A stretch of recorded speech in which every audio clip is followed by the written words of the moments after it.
everyone here today. Today we're here with BHSECQ's counseling department to ask a few questions about their role as school counselors and how they can be a useful resource for us students. If you all would like to introduce yourselves. My name is Angel Johnson Teleska.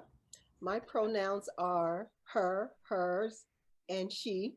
And I work with initials A through G. My name is Justin Casal. He series. I work with students' last names H through N. And I'm Elizabeth Canty, and my pronouns are she, her, and hers, and I work with people with the last names O through Z. Thank you. So the first question we'd like to ask you all is, what is your role as a school counselor, and what type of problems do you help students with? I like to view myself as a walking resource for students. So as school counselors, we provide assistance to students who may need support around academic issues and personal issues. We've recognized through the years as school counselors that social emotional support is really crucial for students to become well-rounded and successful. We oftentimes assist students with interfacing with various New York City public and private agencies. We, of course, offer them academic counseling, as well as a little personal counseling or personal counseling. I don't know if anyone wants to go on because, we do so much. No.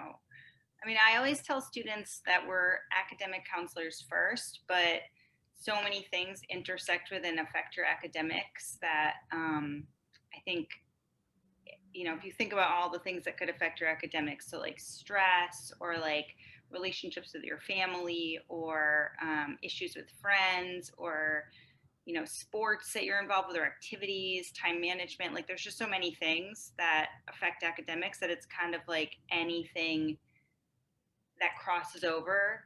So it ends up being like so many different arenas of your life.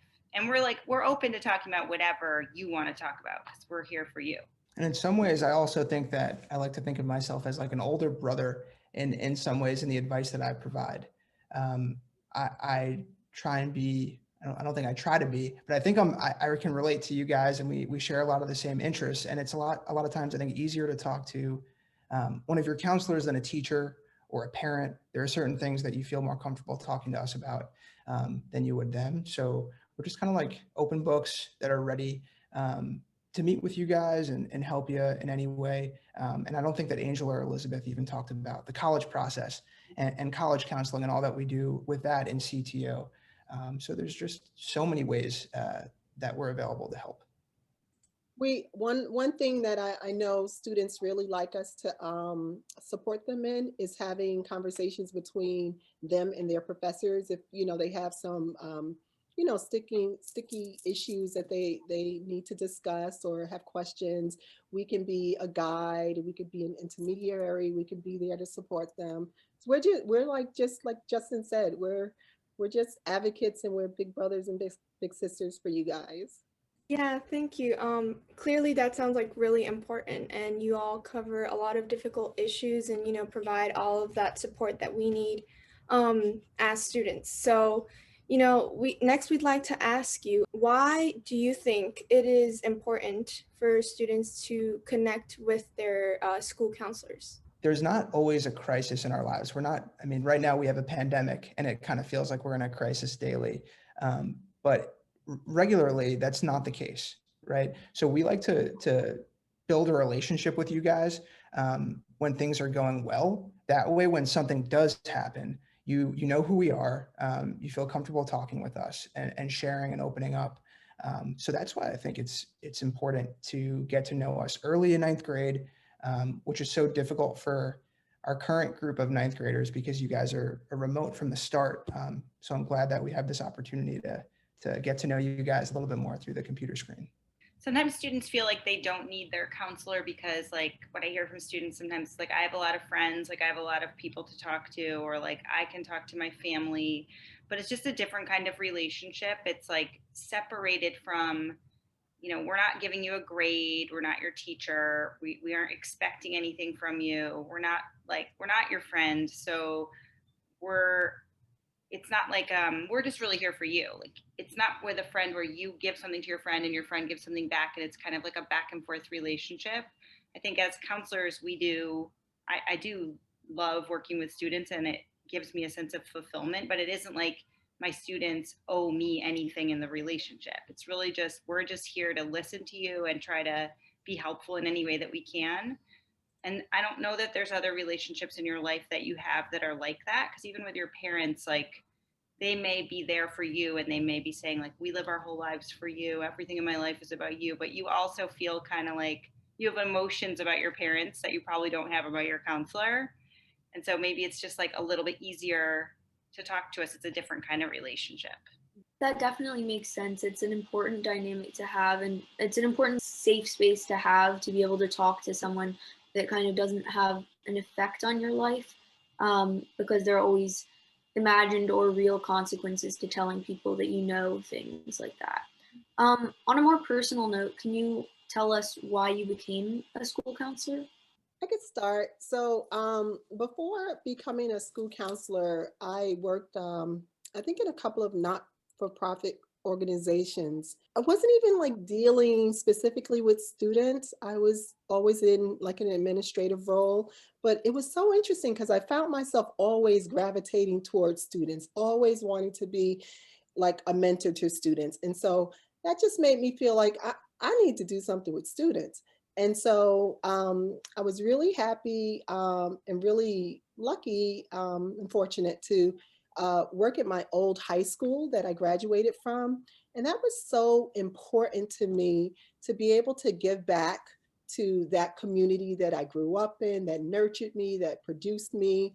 And I just wanted to just spread that love to other students. I love working with young people. And that's probably one real reason why I became a school counselor. Similarly to Angel, before I became a school counselor, I was actually training to become a teacher, a middle school teacher. And I found myself teaching lesson plans about science and English, and thinking like, why am I doing this? Like, all of these kids have stuff going on outside of school that's problematic for them that they need help and support with. And I'm just kind of trying to drill in this education into their brains, and it wasn't really fulfilling to me. And I saw what their guidance counselors, school counselors were doing. And I gravitated towards the field. I've also been a football coach previously, and I feel like counseling is a lot like coaching in some ways, which I really get a lot out of. So if Bard had a football team, I'd be coaching that too. But instead, you just got me as a counselor. Yeah, I worked as a teacher, as a New York City teaching fellow, and I worked as an English teacher for 2 years, basically straight out of graduating college. And teaching was fine. Like I liked being with the students in the classroom, but I realized that my favorite parts of my day were always when I was talking to a student one-on-one. Similar to Justin, I think I was realizing how many things were going on that kind of got in the way of my students learning. Like they would come and talk about all these things going on in their lives. And it was like we would take so much time talking about this life problem and then talk about like the book we were reading in English. And the parts of the conversation that felt kind of like more natural or just gave me more fulfillment was the personal conversation, rather than like, what are these characters doing in the book and why are they doing it? Like, it's fine, that's fine.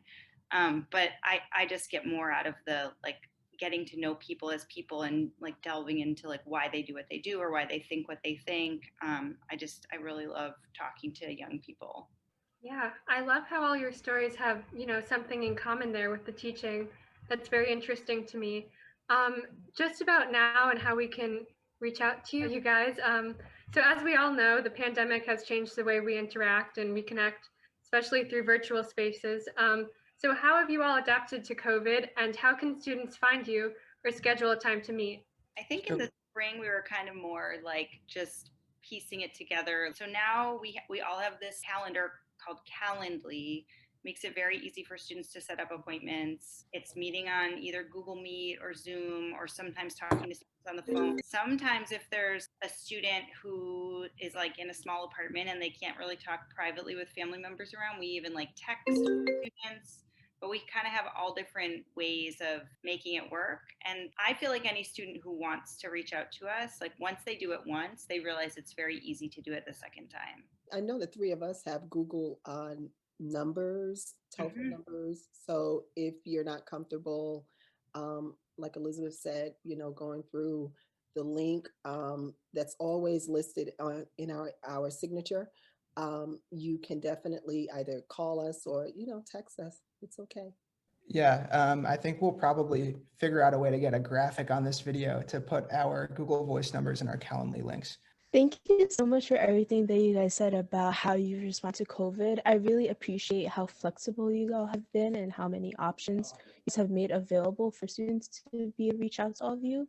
And just on a similar note, I was wondering if there's one specific thing each of you wish that students knew about the counseling department. I think it's important. One of the things that some students know, but some may not, is the confidentiality and the, kind of like the rules of what we would share or not share. So anyone that comes to talk to us or anyone that sets up a meeting with us on, one of these online platforms, anything they share with us is private, and we wouldn't repeat it and we wouldn't share it. And if I was going to do that, I would always speak to the student first and ask them for their permission or tell them why I was going to share something. The only time that that's not true is if the student's going to hurt themselves or if someone else is hurting the student. And then in that case, we are very clear with the student that we need to share that information. But other than that, it's not like, even though we do talk to parents sometimes parents ask us, what are you talking about with my child? And, we